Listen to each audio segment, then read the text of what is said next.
Donald Trump just set a new record. With this year's State of the Union address, he delivered the longest State of the Union ever at 1 hour and 48 minutes, beating the previous mark set by Bill Clinton in the year 2000.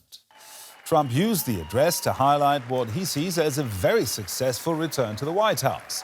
He hailed it as a, quote, golden age for the United States, despite low opinion poll ratings and mounting challenges at home and abroad. His speech comes just days after the Supreme Court's ruling against his sweeping global tariffs. Here, our spirit is restored. Inflation is plummeting. Incomes are rising fast. The roaring economy is roaring like never before. And our enemies are scared. Our military and police are stacked. And America is respected again, perhaps like never before. And to help us dissect this speech, one bold statement after another, we are now joined by Cathryn Clüver Ashbrook. She's a political scientist, expert in transatlantic relations and US politics, and also currently senior advisor at the Bertelsmann Foundation. That's a think tank here in Berlin. Cathryn, let's start with this first statement that America is respected again, perhaps like never before. Would you agree? Well, I think you're going to get different opinions and different readouts depending on who you ask, both the allies internally in the United States and externally. I mean, this is a president who has built a whole new set of allies and partnerships around the world, while he has broken with the traditional allies that America has across the world, including with Europe, threatening different things on NATO in the past, including threatening taking on Greenland, etc. So he's made probably as many, not just rhetorical, but factual difficulties for himself internationally, but also nationally. He said yesterday, of course, as every president has to, that the State of the Union is strong. 57% of Americans disagree. They think he has the wrong priorities for this moment economically, but also politically. So this is a president that is marching into a very difficult midterm period, at least for his Republican Party, unless he can change something about how the Americans take to the polls in November. Now, Cathryn, this State of the Union comes just days after his tariffs program was dealt a serious blow. Let's listen what he had to say about that. I used these tariffs, took in hundreds of billions of dollars to make great deals for our country, both economically and on a national security basis. Everything was working well. Countries that were ripping us off for decades are now paying us hundreds of billions of dollars. And the big story was how Donald Trump called the economy correctly, and 22 Nobel Prize winners in economics didn't. They got it totally wrong. They got it really wrong. And then just 4 days ago, an unfortunate ruling from the United States Supreme Court. It just came down. It came down. Very unfortunate ruling. Well, he said very unfortunate, but how big of a blow was this Supreme Court's decision on Trump's tariffs? Well, it's a significant blow to how this president has defined his own power, which is frankly through the lens of the White House, ignoring, by the way, the role that Congress needs to play for to cement, if you will, functional tariffs. But the one thing, and I think that's probably the most newsworthy thing out of this entire State of the Union, is that he said he would continue to pursue his tariff authorities through presidential powers. That refers particularly through the use, which he's planning to do now, of parts of the trade acts from 1930 in order to continue to push tariffs through presidential authorities to increase the so-called Section 232 trade authorities he has as well, which is to mark certain elements in a trade relationship under national security grounds, so to put tariffs on national security grounds. The clearest message for the members of Congress there is that he's not going to involve Congress in this. And And that, frankly, to the congressional Republicans of the room, is going to be a massive note of relief, in part, by the way, because, of course, this decision by the Supreme Court enables the checks and balances. And you'd think Congress would be happy to check the president on that power. But the tariffs, as Gerhard, you said, opening this question, have been so wildly unpopular, particularly with American citizens and American companies. On average, American families are paying a premium for these tariffs of about $1,200 to $1,700 per American family. These tariffs have done nothing but to serve as a tax on the American public. And so they're wildly unpopular. And to send Republican Congress members into the country to campaign on this policy would have been very tough. So the president, has decided he's going to continue to use presidential authorities, though not these IEPA authorities that the Supreme Court struck out of his hand, but other powers that he does have as a president. And he's not going to make Congress liable for these tariffs. But the undergirding message is that tariffs are hurting the American purse. Cathryn, let's switch topics ever so slightly to Trump's policies abroad. He has hailed himself as a peacemaker again. We're proudly restoring safety for Americans at home, and we are also restoring security for Americans abroad.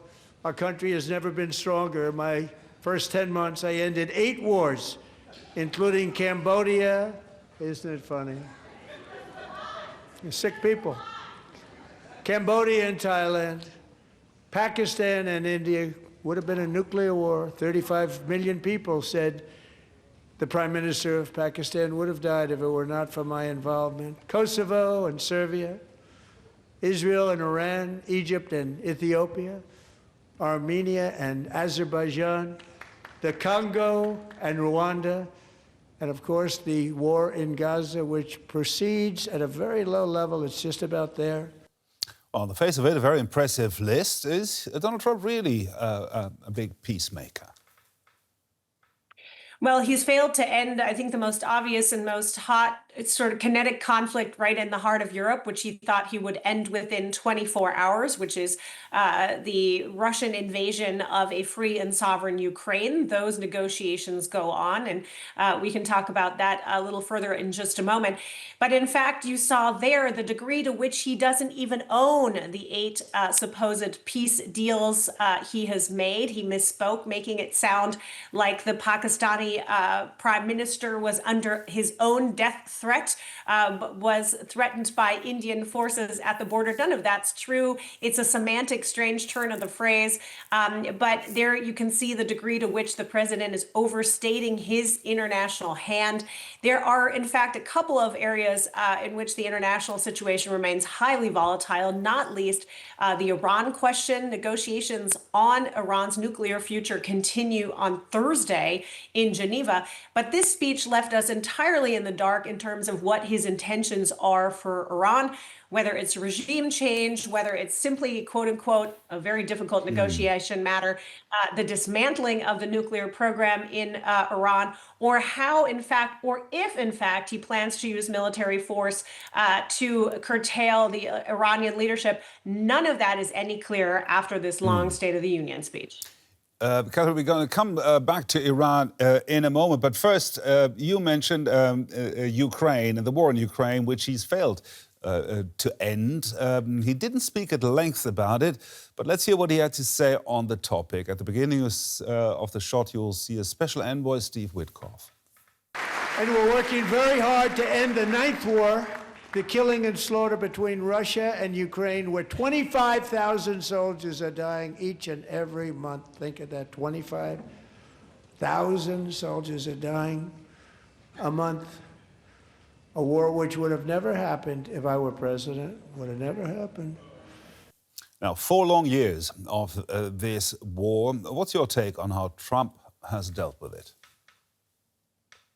Well, frankly, he's put pressure on the wrong party. He has pushed for months, in fact, now for this past year, for the Ukrainians to make changes to the way that they approach this war. This goes back, you'll recall, to the enmity that he feels for President Zelensky, out of the fact that a phone call between him and Zelensky was the cause of his first impeachment procedure in his first administration. He has never forgiven Zelensky for being on the other side of that phone call when he tried to extract information on Joe Biden's son, Hunter. And by that same token, he has continuously played with the idea of wanting to rehabilitate the Russian Federation in the international economic system.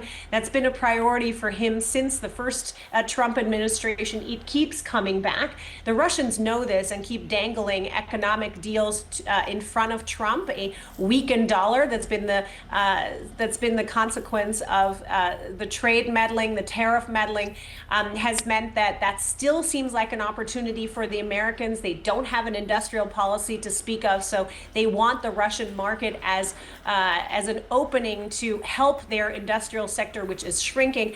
All those things are all the wrong incentives, by the way, to counter the number one factor that keeps this war alive, which is the aggression by the Russian Federation. So the pressure on the American side has largely been with the wrong party, i.e. on Ukraine. And so that also explains why fundamentally, beyond the 28-point peace plan and the changes that have been made over the past few months by the Europeans who put the pressure back on the Russians, including with the sanctions package deliberation over the last couple of days, the pressure is not equally distributed. And so you see, we're making very little ultimate progress in bringing peace to Ukraine. Now, Catherine, let's come back to Iran. He had plenty to say about the subject. Let's listen into that. They were warned to make no future attempts to rebuild their weapons program, and in particular, nuclear weapons. Yet they continue. They're starting it all over. We wiped it out, and they want to start all over again. And are at this moment, again, pursuing their sinister ambitions. We are in negotiations with them. They want to make a deal, but we haven't heard those secret words. We will never have a nuclear weapon. Now, Donald Trump styles himself as a terminator of wars, not starting new ones. So how does his posture on Iran now fit into the peacemaker narrative? Well, this strategy, as I mentioned earlier, is about as thick as mud, or as clear as mud, rather, because while Scott Bessent, the Treasury Secretary, sees himself as the man who orchestrated the street protests because of the pressure that the Americans put on the Iranian economy, the consequences meant hundreds of thousands of Iranian civilian deaths, and those are in part the consequences of American decision-making, knowing that the Iranian regime would likely crack down in the way that it has. So there's some shared responsibility there that I find quite startling. The other piece is that, of course, the Iranians have often and repeatedly said, by the way, since the first Iran deal prior to the first Trump administration, that they had no intent on building weapons-grade nuclear material to be carried on ballistic weapons. Now, one shouldn't trust the Iranians. That's absolutely their intention, but that it hasn't been said is incorrect. What needs to happen now, frankly, is the negotiation substance has to be on dismantling both the missiles program, that wasn't part of the original Iran deal, and then, of course, dismantling the nuclear program. But as far as we can tell, negotiators haven't been making real sort of measurable progress on both of those issues. So the fact that the president has brought so much of military materiel right in front of and surrounding Iran to threaten it seems to put the president now in somewhat of a bind. There is an international community that is looking at every move that happens in Geneva, but at some point the president will have to say whether or not he intends to leverage a strike. And the fact is, he hasn't made clear to the American public in a speech like the State of the Union what his wider intentions for Iran are. And that, in fact, can be read by some already as a step away from his election promises and his promises for the administration. He would not put boots on the ground and he would not start new wars. That's all we have time for, unfortunately, Cathryn. Cathryn Clüver Ashbrook there at the Bertelsmann Foundation. Thank you very much for sharing your expertise with us. My pleasure.